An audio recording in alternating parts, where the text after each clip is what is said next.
I'm very disappointed in the administration's decision to place a moratorium on LNG permits. Hey everyone, today we need to talk about energy policy and climate change. Let's dive into recent decisions on energy production, nuclear power's future, and the cost of carbon neutrality. The administration has placed a moratorium on LNG permits. How does that impact us? It affects America's energy independence and our allies in Europe. If the goal is climate change, how does restricting LNG exports help? Now let's talk about petroleum and nuclear energy. The administration has made some progress, but it's not enough. Why hasn't nuclear energy been prioritized? Look at France. They've embraced nuclear energy. Small modular reactors could be a game changer. So why aren't we talking about nuclear as a serious solution?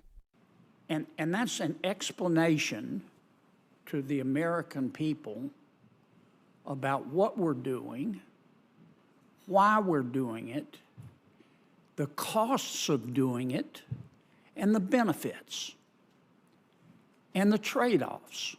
The real cost of carbon neutrality. How much will achieving carbon neutrality actually cost? Dr. Bjorn Lomborg, a climate economist, has analyzed this.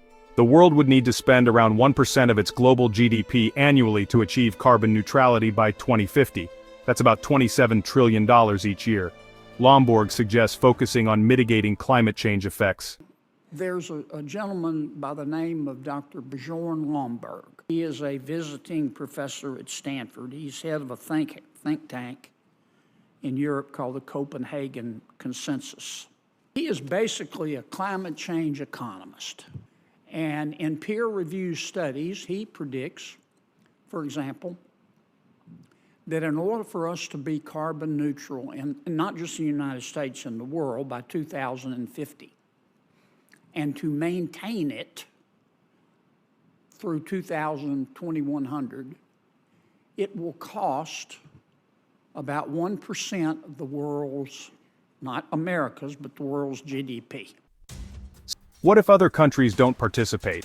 What if major polluters like China and Russia don't cooperate? China needs to spend $1 trillion a year to be carbon neutral by 2050, but China has increased its emissions by 300% since 1990. Russia needs to spend $500 billion annually.